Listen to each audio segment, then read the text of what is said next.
আসসালামু আলাইকুম সবাইকে। আশা করি সবাই ভালোই আছেন। সুন্দর একটি আবহাওয়া, ভৈরব নদীতে আসছি মাছ ধরা দেখার জন্য।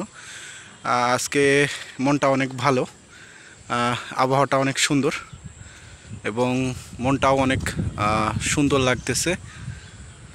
মন ভরে নিঃশ্বাস নিতে পারতেছি। ভৈরব নদীতে আসছি মাছ ধরা দেখতে। আজকে বাতাসে যেন কি একটা অন্যরকম অনুভূতি পাচ্ছি। মনে হচ্ছিল যে অনেক দিন ধরে বুক ভরে নিঃশ্বাস নিতে পারতেছি না, আজকে পারতেছি। আজকে আমরা ভৈরব নদীতে আসছি মাছ ধরা দেখতে। সবাই মাছ ধরতেছে যেহেতু ভৈরব নদীতে এখন পানির উচ্চতা একটু বেশি, সেহেতু ও বিভিন্ন ধরনের মাছ আসলে আছে, সেটাই আমরা দেখব। আমাদের এক ভাই খেপলা জাল দিয়ে মাছ ধরবে। সেই মাছটা ধরাটা আমরা এখন দেখব।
আসলে একটি জেলে ভাই খেপলা জাল দিয়ে মাছ ধরতেছে। আমরা একটু দেখি কি মাছ পেয়েছে। আসলে মাছ কম হচ্ছে।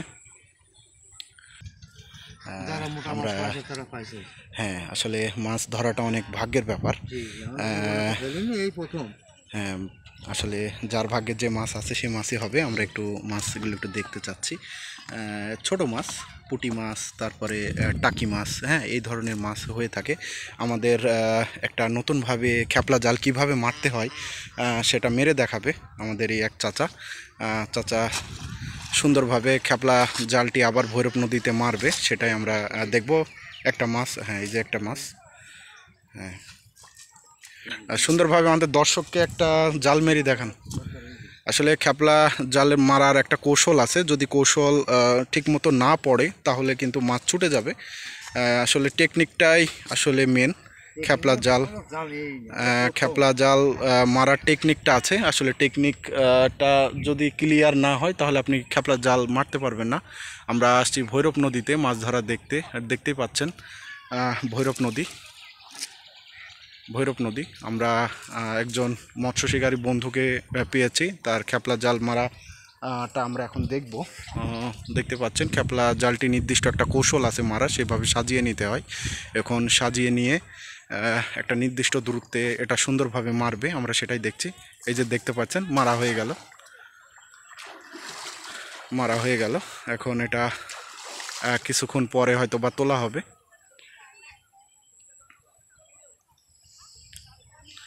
এটা আস্তে আস্তে টানা হচ্ছে, বেশি জোরে টানলে মাছ ছুটে যাবে, এর জন্য আস্তে আস্তে টানা হচ্ছে।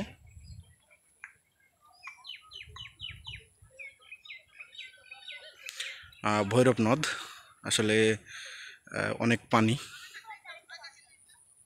দেখা যাক এটাতে মাছ পাওয়া যায় কিনা।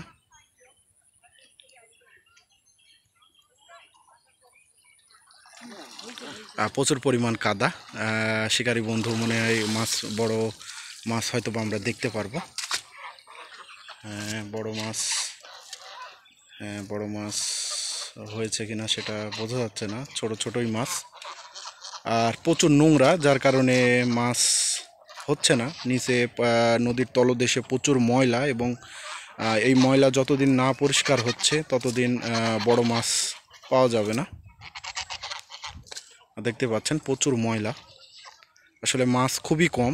প্রতিটা জালে হয়তো বা 2 থেকে 3টা ছোট মাছ পড়ছে, বড় মাছ নেই বললেই চলে।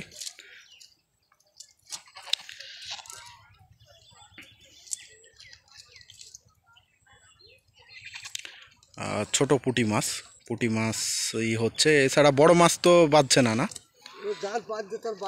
আচ্ছা, যার বাঁধতেছে তার তো সে মাছ পেয়ে যাচ্ছে, আর যার বাঁধছে না সে তো পাচ্ছে না। আসলে নদীটা ঠিক এরকমই, নদীতে বিভিন্ন ধরনের মাছ থাকে, যদি আপনার ভাগ্যে থাকে তাহলে আপনি পাবেন।